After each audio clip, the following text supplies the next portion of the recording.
Awesome. Well, Melinda, we can talk offline, but in terms of the 133, I can certainly be ready to offer a cleaned up data set by your next meeting. Sounds good. When is your next meeting? 2 weeks from now. Ooh, Or maybe Jens, maybe the meeting after would be fine, because we have I think we've got a fairly full meeting next week. So great. Yeah, give me a month. That'd be awesome. Yeah. Mm-hmm. Excellent. Thanks, Jens. And we are exactly on time on our schedule too, which is great. I'm going to leave the meeting and make sure I don't accidentally close the whole meeting. But have a great day, everyone. Take care. Thanks, Jens. Thanks, Jens. Take care. Jens. Next up, we have discussion of a Hurricane Lane trail inquiry from Fellowship of the Wheel. Yeah, hold on a second. Yes. And this is related to the same Hurricane Lane area conversation from, I can't remember, it was last meeting or two meetings ago, that resulted in putting up signage. Is that right, Melinda? Yeah, this was a meeting from quite a while ago. I believe it was last fall, where I had heard from one of the landowners around there that there were some trails that crossed over into the town land, and I went over and explored, and at that time I think you all had decided to put up some signage just discouraging that rogue trail building. So yeah, so that's, I guess I should probably just let is it Tom speak to this issue? Sure. Thanks, Melinda. Thank you, Melinda, and to the Conservation Commission for making time for us on the agenda today. And good morning, everyone. As Melinda mentioned, this trail came up onto my radar anyway. I think back in the late spring, early summer, when Melinda emailed us about it, wondering if we had any information on where this unsanctioned trail at the end of Hurricane Drive stemmed from. At the time, we didn't really know anything of it. I think when Melinda reached out to us, it was the first that we've heard of it. And we're made aware of it, and had since gone out and looked at it and scouted it out. Melinda informed us that she put up signage and everything to try to discourage any further building or use of the trail. And that was it. That was it for the next couple of months. Recently, I was contacted by a local resident named Evan Morrison, who's on this call, and I think would like to speak after I'm finished. Evan and some of his neighbors that live in a nearby development that directly abuts the parcel owned by the town of Williston where that trail was built, reached out to me, and they've been enjoying the trail since it's been built, and enjoying the access to that town parcel that unsanctioned trail has provided. From the sounds of it, the community where Evan lives is comprised of a lot of outdoor minded individuals. Recreation seems to be something that they all enjoy, and so they've been utilizing, at least some of them have been utilizing that trail to access the woods and enjoy enjoy the recreational aspects, whether it be biking or skiing or hiking, or even foraging or dog walking on that parcel.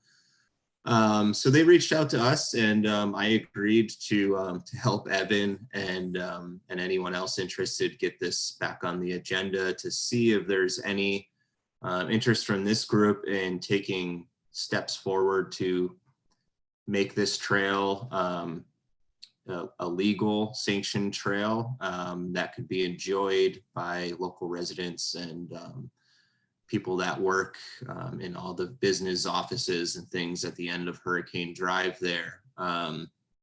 I don't see this, and from Fellowship of the Wheels perspective, I don't see this as being the next big trail network or anything that draws much attention or traffic from people outside of the immediate area where the trail is. And, you know, the Fellowship of the Wheel or myself, we don't have any plans as far as expansion of this area or taking care of the trail. I mean, with regards to the existing trail, and if it were to be something that were kind of instated as an official trail for the long term, our involvement in that trail, the maintenance of it, or restoration of it, or diversion of certain parts of it and relocation, our involvement is, you know, we're completely okay with whatever this group or the town deems appropriate, just to let you know. So we're not coming at this with any particular motivation other than to just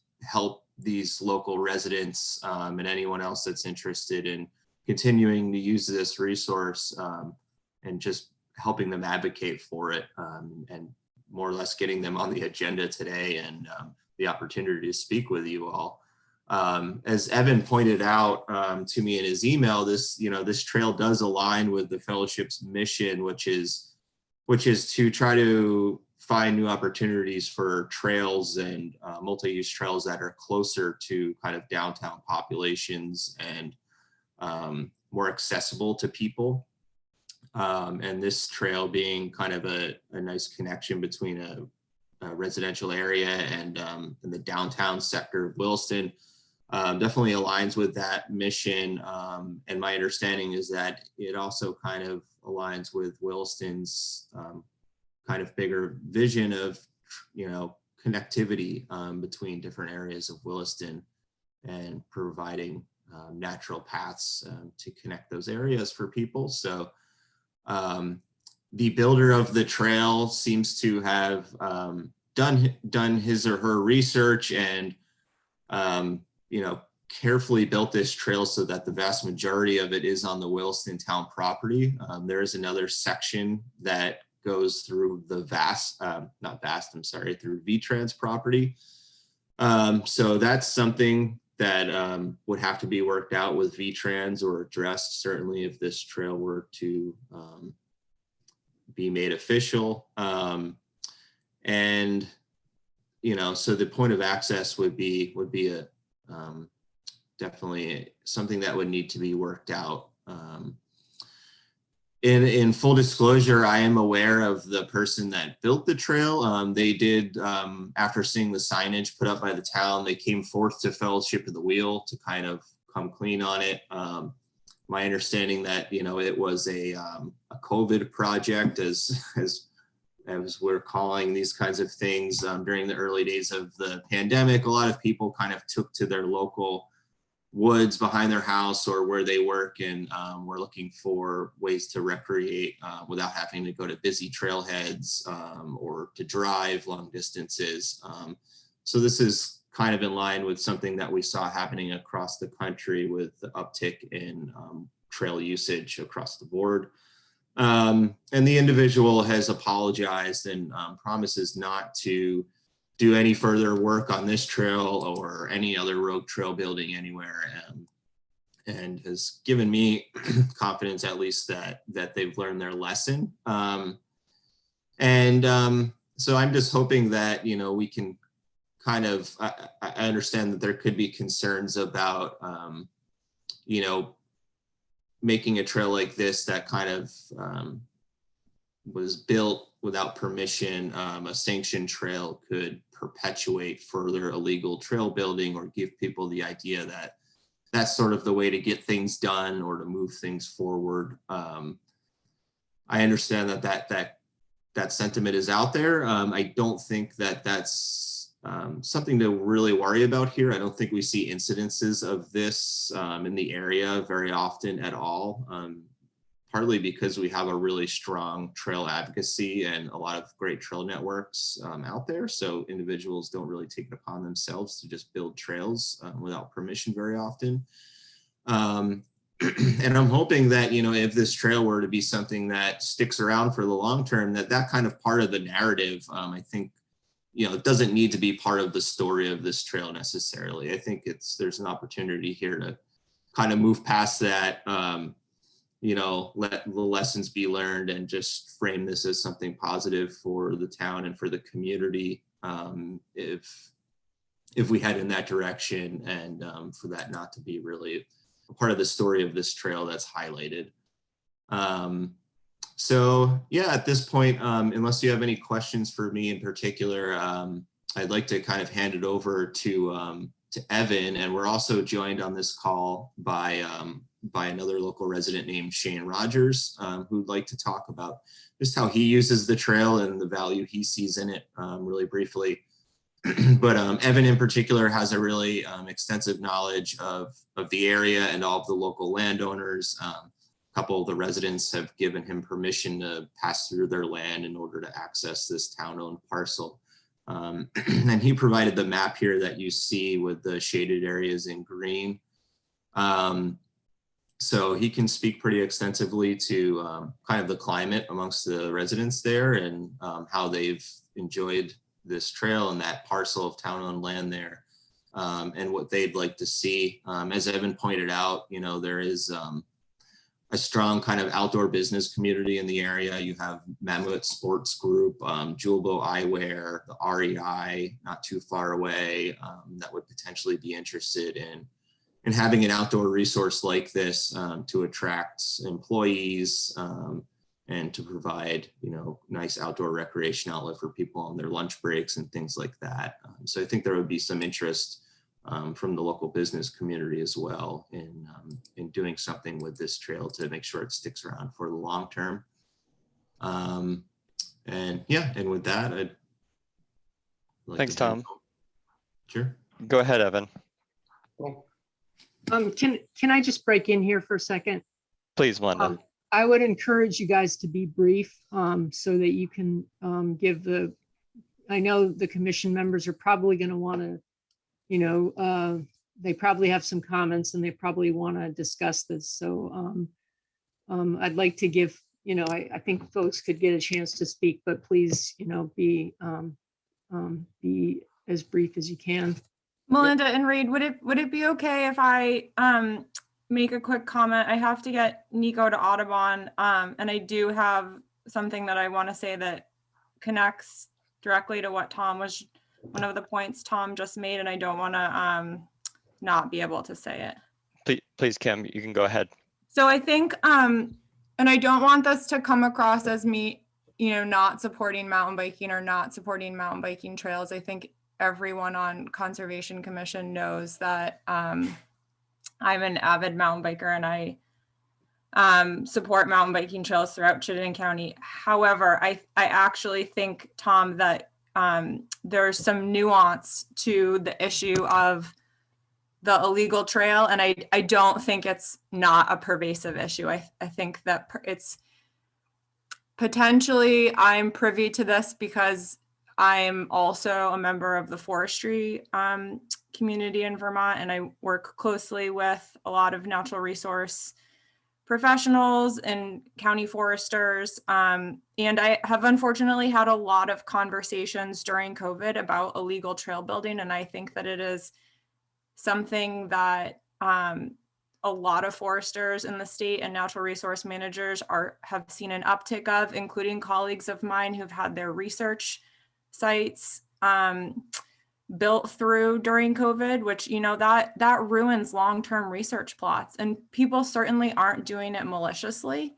But the lack of malicious intent doesn't detract from the impact of it.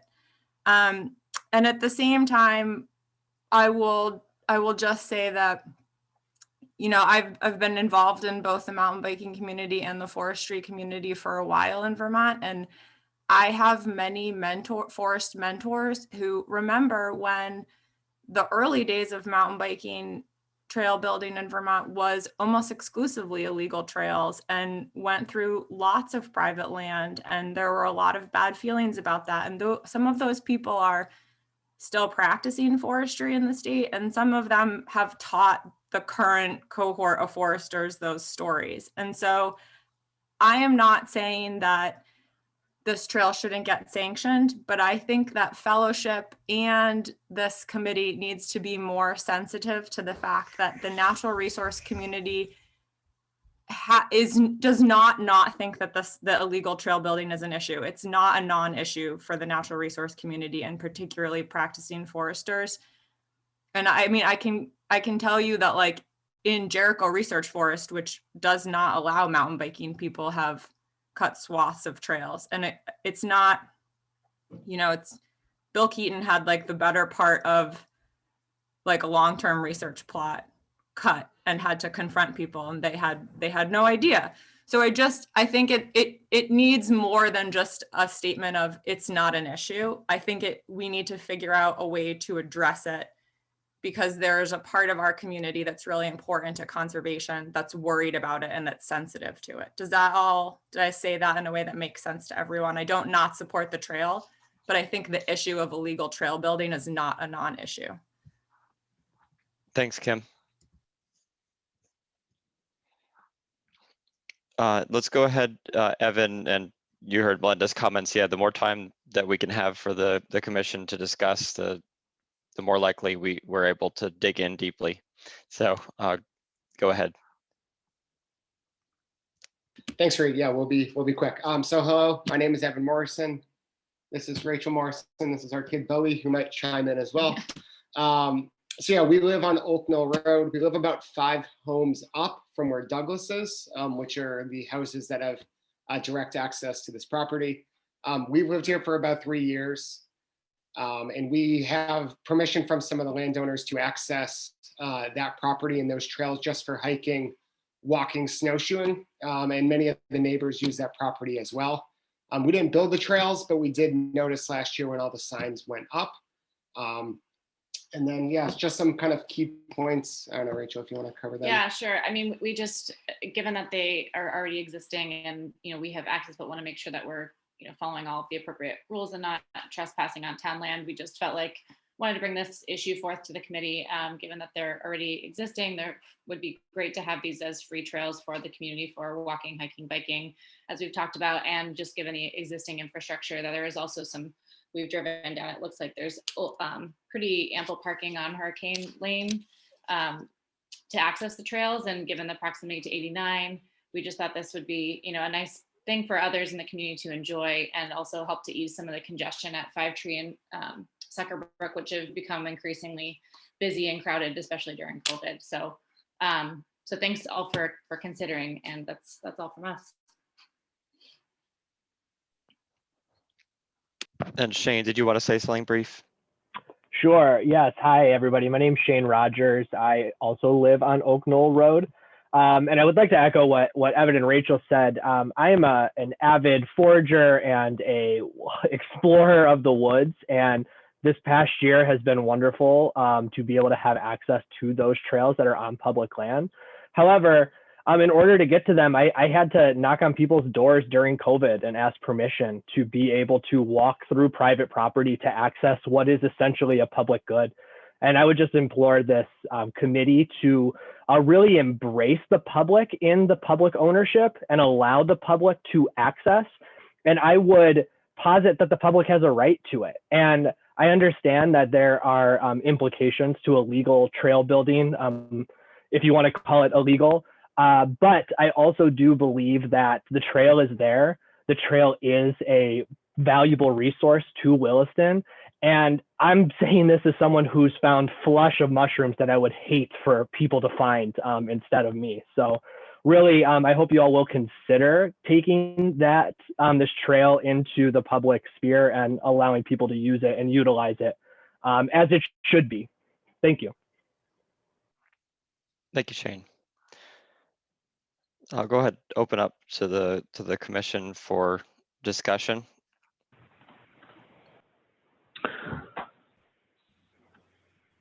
Thanks, Reed. I'll just say that I as I think the last person just mentioned, these trails are already there, and this is setting a precedent, which is actually not really a precedent because we've had to deal with this before in the mountain biking community, and which is, let's go out and cut the trails on town property and then ask for permission later and make the case that these trails are already there. So the town might as well go ahead and permit it. So that annoys me quite a bit. So I'll just leave with that, but I'll transition to my next question, which is, I think, more for perhaps Melinda or some of the other commissioners. And I don't know what we have planned for this parcel. I don't know much about this particular parcel. So I'm just wondering if we have a management plan for that particular chunk of land, or if we have any long-term plans for that particular parcel. And I would like to ask Melinda about properties to the east of this property. As I recollect, we have a right-of-way from Bradley Lane heading west, but not across those two adjacent properties, I don't think. But it seems to me we've had as our goal, a long-term goal, eventually creating a trail from east to west from Bradley Lane over to Hurricane Lane. So am I correct on that, or Melinda, do you remember? I'm bringing up the map in the comp plan. Can you all see it now? Yes. Yes. So there is generally a desired east to west trail that goes through that parcel. It looks like there's a trail easement that the town already has through a couple of the private parcels to the west. And then there is this also an easement on this parcel, but there's none across this parcel right now. So yeah, it is. It's noted as a desired east-west trail, and there are some easements in place. As far as this particular parcel, no, we don't have a management plan. We don't. We haven't really looked at it holistically. I did a little bit of research and discovered that parcel is under Act 250 jurisdiction. So that kind of adds a whole nother layer to this notion of building trails. Does that also mean that does the Act 250 jurisdiction have any impact on passive recreation, Melinda? Any issues with snowshoeing and cross-country skiing and hiking? I think right now you can recreate passively on the parcel.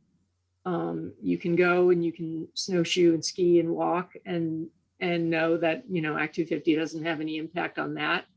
But it's the act of building formalized trails that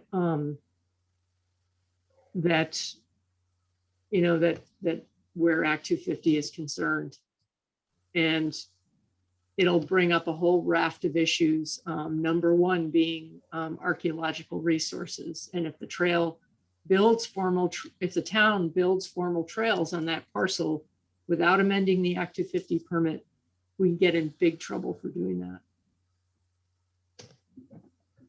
Melinda, can you just say what the implications of the existing, the build that happened, the COVID project? Is the state aware? Do we have to disclose it? Are there Act 250 implications of that? Well, yeah, we don't have to disclose that, somebody built trails on that parcel. I mean, obviously we couldn't really control that. We didn't know what was going on. I guess we could choose to ignore it, and that would mean that those trails wouldn't be sanctioned. They wouldn't be legal. And Act 250 would never get involved. But once we take the step of formalizing those trails, and so that we can put them on a map and, you know, say that they're legal, then yes, we would have to get, we'd have to get an amendment to the Act 250 permit that's on that parcel. And what would the amendment, I guess I'm wondering if the state is going to say, there wasn't a trail here before, you didn't say anything about building a trail, and now suddenly there's a trail. Here is some fine to the town for developing a trail without the amendment. Well, I don't know. I think in getting a permit amendment, we would have to disclose that trails were built without the town's knowledge. I don't think the town would get fined for that. But, you know, I'm sure it happens. I'm sure they deal with that in a lot of different places.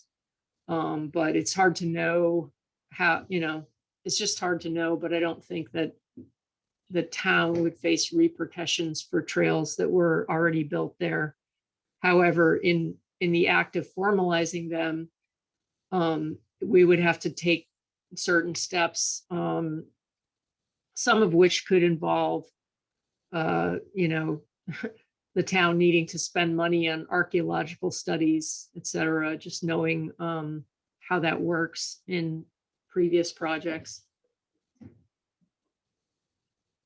I had, I think, 3 comments about this item. One was that I think on Jens's presentation, one of our habitat blocks includes this area. And then also that in general, I do think that a connection through this area and options to recreate in this area are good from a community perspective, from a human perspective.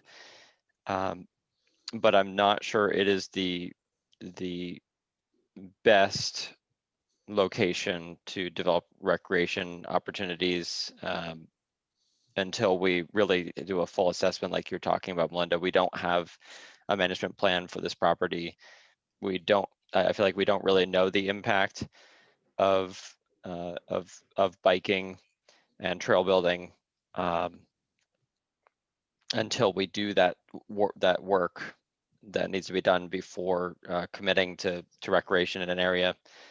And also the work on a official town map and desired trails work that we did last year means that we do have areas where we know we would like to add recreation opportunities and connectivity opportunities. And I'd like to see us focusing on developing those prioritized connections.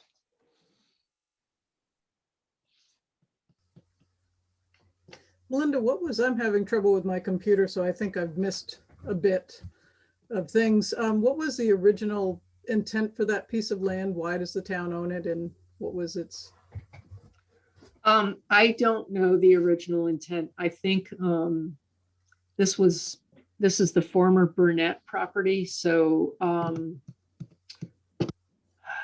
it was deeded to the town. I'm not sure when, and I don't know whether, Carl, maybe you have more information historically about that parcel.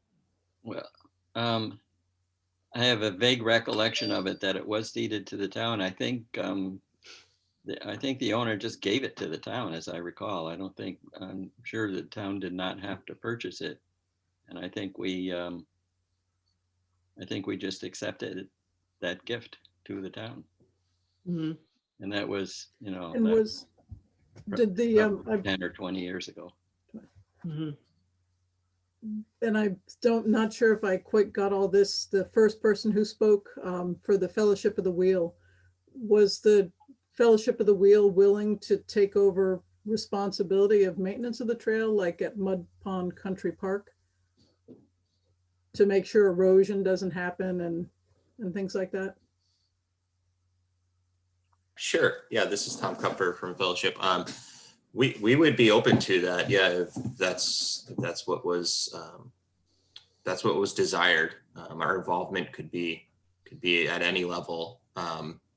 And there is the existing trail there, so there is, I guess, maybe some benefit to doing something rather than nothing about it, and rerouting sections that might be less desirable onto better pieces of land. And since it's from the sounds of it, this trail's being utilized regardless of whether or not it's an official trail or not. So it might be in the best interest for everyone, including native species and things, for there to be some kind of mitigation or relocation of certain areas of the trail or trail work done to it to minimize human impacts. Also, to the earlier question about the parcel, I just wanted to add, it seems to be in line with that contiguous piece of property that goes north to south through the town of Williston. If you look to the north side of 89, I'm not sure what you guys call that sliver of the circuit. Right, it seems right in line with the circ, so I'm not sure if that history has some part to play here and why this exists. Is the Fellowship of the Wheel, have you dealt with Act 250 issues and going to bring in? The only Act 250 involvement we have is trying to avoid it. Really, it's something that's come up in the past with other areas.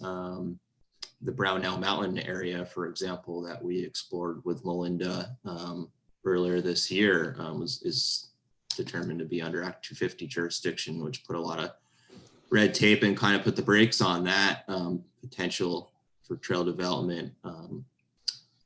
Fortunately, Act 250 is under revision right now. It's been a lengthy process, but the hope is that there will be some lessening of the application as it applies to recreational trails, so that these things don't have to fall under the same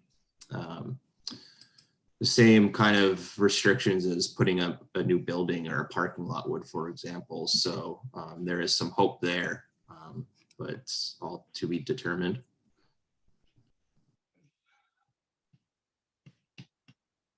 Melinda, it looks like there is a legal easement from the end of Hurricane Lane over to the western border of the town property. I do not remember how and when that came about. Do you? No, I don't. And I would have to do a little digging to find that easement. But yeah, I can do that. I think we ought to be aware of what that's all about. Yep. I want to clarify something, Melinda. For Act 250 purposes, is it any different if for the trails to be recognized, but only used for passive recreation versus mountain biking? Do you know?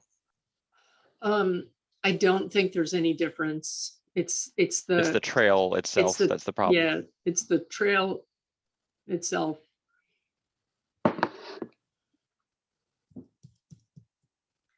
I mean, I guess the good thing is that I don't think there are wetlands up there. But I think that, well, there's probably going to be a couple of different issues. There may be deer wintering areas, and there are most certainly there most certainly is archaeological. It probably has archaeological sensitivity, that area.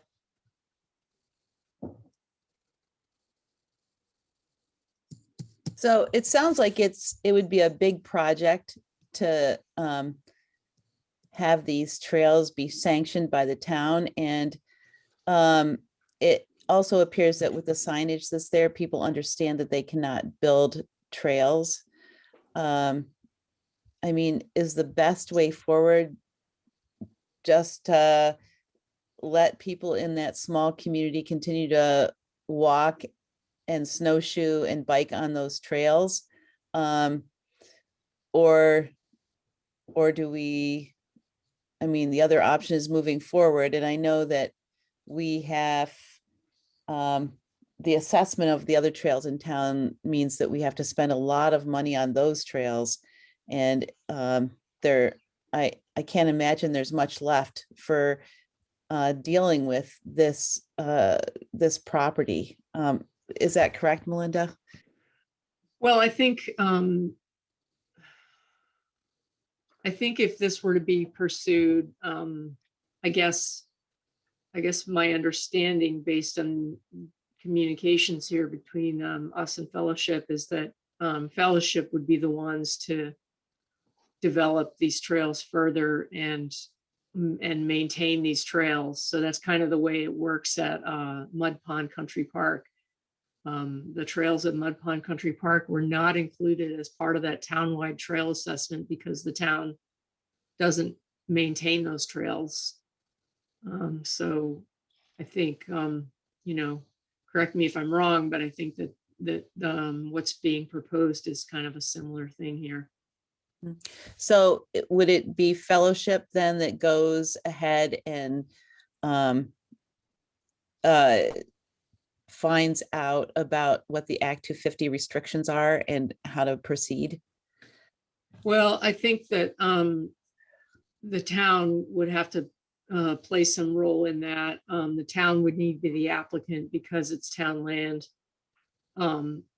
But, so I think it would probably be in our best interest to navigate through Act 250 should this, should we pursue this. But as far as actual trail building and maintenance, that's a different story.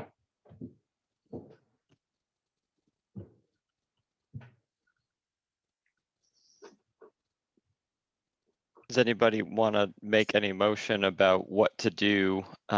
Understanding that currently the situation is they are unsanctioned and no additional trail building activities are allowed, and that has been posted. So that's our current situation if we don't make any motion to do anything this morning, excuse me. My understanding from what I've heard is that to do anything, we need to work with Act 250, which is, as everyone has pointed out, is a pretty lengthy process. Is that incorrect? That seems like the alternative is to begin a process of exploring Act 250 restrictions. And given that it's in flux right now, especially with regard to trails, it may be prudent to wait until that gets worked out. Because I don't know. I mean, I don't have much hope for this, but it may be that after the Act 250 revisions, trails are no longer under Act 250 jurisdiction and wouldn't need Act 250 permits, but that's kind of an unknown right now. So do we have an approximate timeline on that, Melinda? No, it's been ongoing. Yeah, the legislature worked all last year on Act 250 and basically very little changes were made. So, you can expect that they're going to work again throughout this legislative season on it. And, I have no idea what's going to happen with the jurisdiction over trails.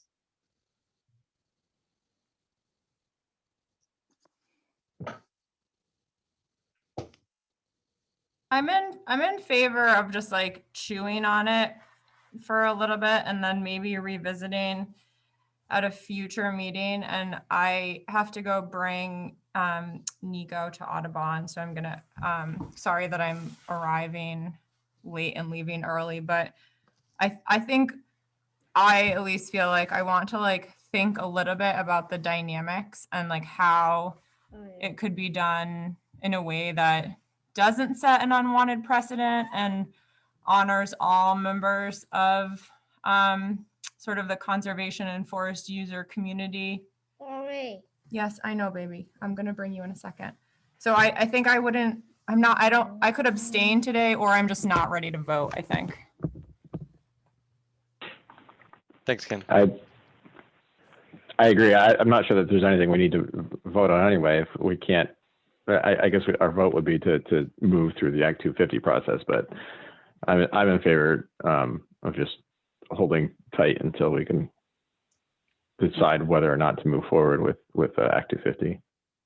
And in the meantime, we can explore that easement that's on the map and whether that's a legal entity or not. And it seems like we ought to have a little more information about the forestry value of that town property. Mhm. Melinda, can you calendar this for sometime in the future? After we Yeah. find out that, yeah. Yeah, that's fine. And I mean, it could be that maybe we can get Ethan out there to walk the property and Yeah. and maybe he could provide some insight on, or, you know, Yeah, the value from a habitat and forestry standpoint. and if Yeah. you'd be willing to have us tag along, if it's a time that we could potentially have some members of the commission join him for a walk to kind of get a picture of what that area looks like. We don't focus on this region very much. Yeah, At least Mhm. I haven't walked this area at all. and we need a more visual idea of what the existing trail system in there is too. Yeah. So we're gonna look into the easement. We're gonna see if Ethan would be able to weigh in from a forestry perspective and revisit this at a later date to summarize. Works for me. I need to log off as well, but that sounds like a good approach to me. Yeah, me Thanks, too. Reed. Thanks, Yeah. Shane and Evan and Tom for joining us today. Mhm.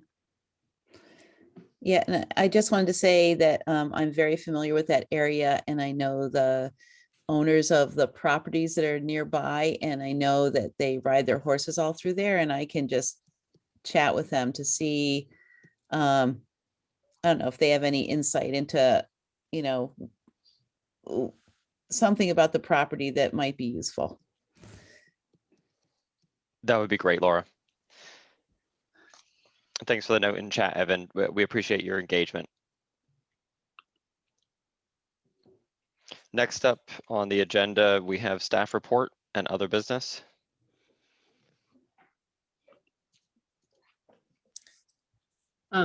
Laura, you want to provide some updates for the Catamount Committee? Sure.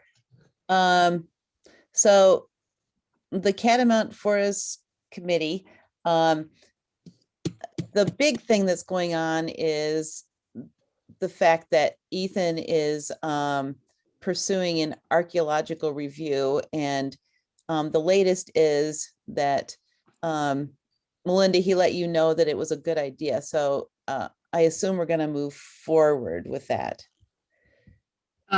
Yeah, I just wanted, I did want to get, if possible, Scott and or Yvonne from the state to weigh in and Jessica Savage. I just want to get their opinions on it. But yeah, it sounds like we're going to move forward with an archaeological resource assessment for the Catamount property in order to identify sensitive areas of archaeological resources and areas where, you know, where we may need to do more work in terms of identifying resources.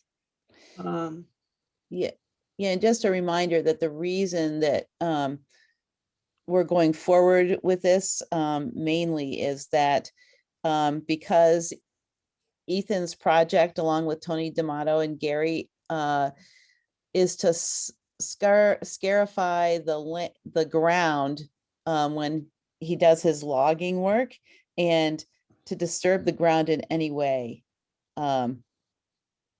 because of the Land and Water Conservation Fund restrictions, it looks like it might not be possible without that archaeological review. And does anybody have any questions about that? But Melinda, when does that 3-year restriction end? July 2023. So I say it would probably be a little difficult for Ethan around his forestry plan to put that off. Really, it would work much better if he could do it this year. Well, I think that it was planned in conjunction with a UVM research project. So if we want to be part of that research project, we'd have to do it on their timeline. Yeah. Yeah. So the other thing is that the committee looked at the Abenaki Land Acknowledgement Statement that we want to add to the kiosk. We did not make a motion yet. We had talked about the wording and ways to shorten it a little bit. And so in our next meeting, we're probably going to go forward and approve the language, and that will most likely be on the kiosk when we set it up later this spring. And a couple other things is we have a policy in place now. We have a $20,000 stewardship fund, and we have a policy in place on how to use it, how people can ask for some of the funds. And we also decided that $10,000 of that should be kept as an emergency fund in case of something happening, like a big windstorm or the trails get destroyed for some reason. And so to go below that $10,000 mark in the stewardship fund, we would have to have a way to replace it. Am I forgetting anything, Melinda? I think that was. So just to clarify, that policy is not in place yet until the select board adopts it, but the committee has recommended the policy be adopted by the select board. Yeah, thank you for that. Yeah. Okay, so I think that's it.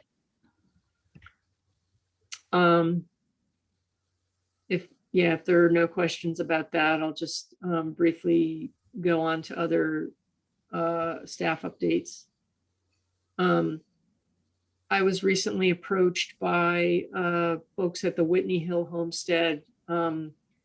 They got a grant from Vermont Housing Conservation Board to renovate their buildings there for the senior housing community. Adjacent to their parcel is a town-owned parcel called the Whitney Hill Homestead. It's a 5-acre parcel, which is also adjacent on the other side to the Lion property. And both are held under a conservation easement held by the Vermont Housing Conservation Board.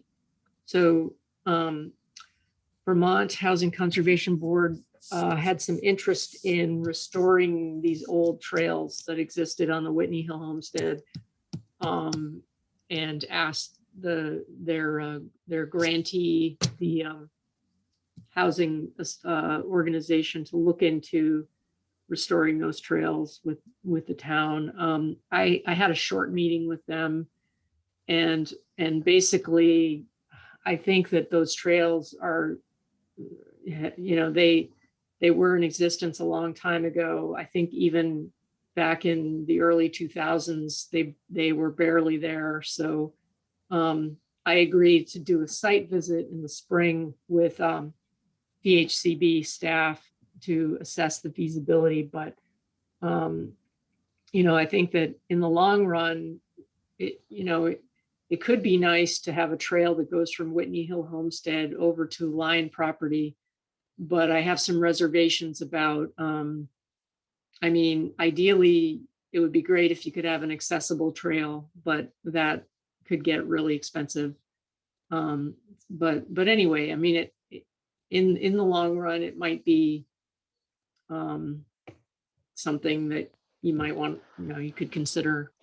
Our desired trails map does include a connectivity from basically the town hall trail that's being developed over toward Taft Corners. Mhm. The commons, there's a trail from the commons right down to, I always forget the name of the next community. Pinecrest. West, Pinecrest, that's what it is. Yeah, so there's that section. Mhm. As a kid, I actually used to use what was left of those trails on the Whitney Hill property. Uh, The only thing I would say is they really do have to be looked at if that's going to be put back in, because it is very wet on that yeah, property. that's what I Very, thought. very wet. I mean, there used to Yeah. be streams crossing the trail, so Yeah. that you had to, jump over or step across rocks. So Mm, just something to be cognizant of. But I think taking a look at it once the snow has melted and we can see a bit more, it may make sense, like you're saying, in terms of our connectivity desires, but it may have limitations in terms of the actual terrain. mhm. Linda, could you put the map up so that we could get a better Yeah, view hold of on, let me, this? Yeah, basically talking about from behind the armory. Yeah, there you go. so here's the Lion property. And I think this, is it this parcel Yeah, here? Yeah, Yeah, it looks like yep, this parcel here. that's right. Yep. Yeah. Yeah, so it's, I think, and the Lion property does actually extend over, like it has an extension here that touches that parcel. Yeah, when the there was a land swap that went on between three parties Yeah. that included land to create the rest area, I believe. Mhm. So And to the west, there's an existing trail there. To the west, Yeah. over here, yeah. That's the common trail, It's a commons trail. Okay. yeah. And it goes, where's Pinecrest Village on this? Right here, yeah, it's sort of like a yeah. J-shaped community there, and it basically terminates at that neighborhood. Yeah. But you can see the desired trail running all the way from exit 12, something like connectivity from there towards the center of Williston. So these are all Mhm. sort of on this Yeah. this desired east-west corridor, and it would just add connectivity from the commons over to the Lion property where we're already working on access from the town hall.